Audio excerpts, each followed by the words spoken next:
The atmosphere inside Harrington's, Manhattan's most prestigious restaurant, grew strangely heavy as silence swept across the dining hall. Conversation stalled, forks hovered midair, and all attention shifted to the small open space near the piano. 10-year-old Ethan Caldwell, his thin legs bound in metal braces, trembled as he extended his hand toward Maya Carter, the only black waitress on staff that evening. The pianist had just begun a gentle tune, and Ethan's sudden desire to ask someone to dance caught everyone by surprise. "Sir, control your son," barked Mr. Whitaker, the manager, breaking the quiet with his sharp reprimand.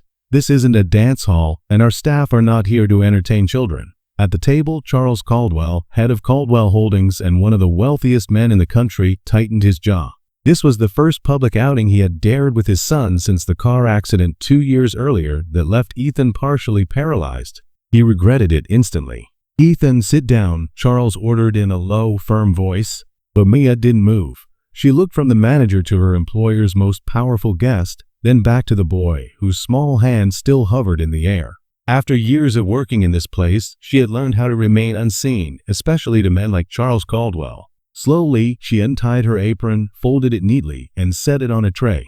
"My shift is over," she said calmly. Then, surprising everyone, she turned to Ethan with a warm smile. "I can't dance in an apron." She took his hand. "What do you think you're doing?" Charles demanded, rising to his feet. "I'm accepting an invitation," Maya replied softly, her voice steady. Gasps rippled through the room as Ethan shifted forward, dragging one braced foot across the polished floor. The metal screeched, but Maya didn't rush him or correct him. She matched her pace to his, letting him lead. Whispers spread quickly. "She'll be fired tomorrow." Yet Charles remained frozen, memories flooding back of his late wife dancing with Ethan before the accident. She had always said, "It's not about perfection, it's about connection." Step by step, Ethan's expression shifted. Fear melted into focus. Shame gave way to fragile pride. For the first time since the crash, he wasn't being helped, corrected, or pitied. He was leading. When the short dance ended, Maya guided him back with quiet dignity. "Thank you for asking me," she told him, speaking as though he were a grown man.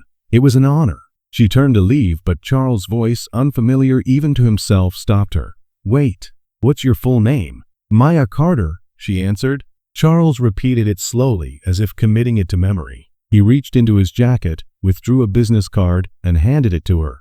"My office. Tomorrow, 10 o'clock. The entire restaurant seemed to hold its breath. Maya accepted the card with a neutral face, though her fingers trembled slightly. From the table, Ethan looked up at his father. "Why did you do that?" he asked, his voice piercing the silence. Charles had no answer. For the first time in years, he truly saw his son, not as a fragile burden, but as a boy longing to live. Maya Carter was not just a waitress. She was a woman carrying a mission, and Charles Caldwell's empire of privilege was about to collide with a truth his wealth had never prepared him for. Some lessons in life cannot be bought, they must be lived. The Freedom Steps program operated inside a converted warehouse in the Bronx. The walls were decorated with colorful, hand-drawn posters that read "Your rhythm, your rules, and every move matters." When Charles and Ethan stepped through the doors, they were greeted by the sound of light percussion and the sight of children moving freely, some in wheelchairs, others with braces, others with prosthetics, each creating their own rhythm. "Mr. Caldwell," Maya said, approaching in simple attire with the program's logo stitched on her shirt. "Welcome." Ethan's eyes widened as he watched a young girl spin her wheelchair in graceful circles while a boy with a prosthetic leg worked out a sequence of steps. "It looks like chaos," Charles muttered, uncomfortable. "There is structure," Maya replied gently. "Just not the kind you're used to." She bent toward Ethan. "Would you like to try?" Ethan hesitated, then looked at his father for approval. Charles gave a tense nod. "Go on. I'll be right here." Maya led the boy toward the group, leaving Charles standing stiffly by the wall until Zoe appeared with a chair. "The first day's always the hardest," she said with a knowing smile. "For the parents, not the kids." "This isn't therapy," Charles argued, his voice sharp. "I've already hired the best specialists." "And how's that working out for Ethan?" Zoe asked softly. Before Charles could respond, the door opened and an older woman walked in. She carried an ornate cane and her braided gray hair gave her a striking presence. "That's Dr. Elaine Mercer," Zoe whispered, "neuroscientist. Retired from Harvard." Dr. Mercer greeted several children before turning her sharp eyes toward Charles. "Mr. Caldwell, you rejected my research proposals 3 times in the past 2 years." Charles stiffened. I didn't expect to see you here." "I oversee this program," she said calmly. "We study how non-directive movement helps rewire the brain in children with motor challenges." "I thought this was just a dance class," Charles frowned. Maya returned then, watching Ethan attempt a movement with another child. "Freedom Steps is more than dance," she explained. "It's a pilot rehabilitation program built on the principle of movement autonomy, combining adaptive dance with neuroscience." "Why wait tables if you're leading this?" Charles demanded. "Because we have no stable funding," Maya answered plainly, "and because people like you rejected our proposals." The realization struck Charles. "You were Dr. Mercer's assistant." Co-author, Dr. Mercer corrected. "Maya's research is groundbreaking. She left graduate school early to support her sister, but her theoretical work is ahead of its time." Charles' eyes narrowed. "So you recognized me that night at the restaurant?" "From the moment you walked in," Maya admitted. "And when Ethan stood up to dance, I didn't see a chance to argue with you. I saw a chance to show you." Reporters suddenly entered the studio. Charles froze. "What is this?"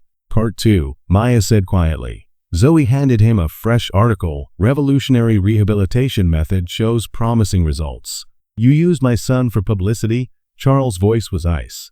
Maya guided him into a side room, where walls were filled with children's photos, each marked with handwritten progress notes. One wall held an empty frame. "What's this?" Charles asked. "Our future," Maya replied. "A fully equipped center. With the right resources, we could help 500 children a year instead of 50. "You staged this entire thing," Charles accused. "I adapted," Maya corrected. 4 months ago, when you canceled our meeting without even reading our proposal, I promised myself I'd find a way." Before he could reply, Zoe burst in. "It's Ethan." They rushed back. Ethan stood in the middle of the room, having removed one of his braces. The music had stopped, and everyone watched silently as he struggled to balance. "Ethan," Charles started forward, but Maya stopped him. "Wait, watch." Ethan steadied himself, took a breath, and miraculously managed a full step without support. It was shaky, imperfect, but his alone. The room erupted in cheers. Cameras flashed. Charles' carefully guarded composure shattered, his eyes glistening with tears. "That's why we built Freedom Steps," Maya said softly. "Not for perfect steps, for first steps." The reporters turned toward Charles. One called out, "Mr. Caldwell, is it true your foundation rejected this program 3 times?" Charles looked at his son, smiling, proud, alive in a way he hadn't seen in years. Then, to everyone's shock, he smiled too. "Do you know what's hardest for someone in my position?" he said loudly enough for all to hear. "Admitting when we're wrong." Gasps filled the room. "The Caldwell Foundation will fully fund Freedom Steps for the next 5 years, Charles continued, "and we will build a permanent rehabilitation center based on Dr. Mercer and Ms. Carter's work. On one condition, Maya Carter maintains full autonomy. No corporate interference." 3 months later, bulldozers cleared land for the new facility. It wasn't the flashiest Caldwell project, but it was the most meaningful. Children and families helped shape the design. Maya oversaw construction daily, often with Ethan at her side, and to everyone's surprise, Charles himself began showing up, quietly studying blueprints, listening to parents, and even reading articles on neuroplasticity. At the center's grand opening, the contrast with that tense restaurant night was stark. Children filled the vast hall, moving freely with braces, crutches, or wheels. In the middle, Ethan, now using just one lightweight brace, led 3 other kids in a simple routine. His movements were far from flawless, but full of confidence. Charles watched from the side, hands clasped behind his back. "He doesn't need you to hold him anymore," Maya said gently, appearing beside him. "No," Charles admitted, his voice low, "but he needs me to be present. That's the difference." He paused. "Thank you for teaching me how to follow." When a reporter asked what lesson he had learned through all this, Charles answered simply that real leaders don't always lead. Sometimes the greatest strength is knowing when to follow. 1 year later, Freedom Steps expanded to 3 new cities. Maya received a national award for her innovative rehabilitation model. Ethan, using only a cane on difficult days, enrolled in regular school and began speaking publicly to inspire other children. And Charles Caldwell, once defined only by wealth and control, finally discovered a different kind of power, the kind that comes not from directing every move, but from stepping back and allowing others to find their own rhythm.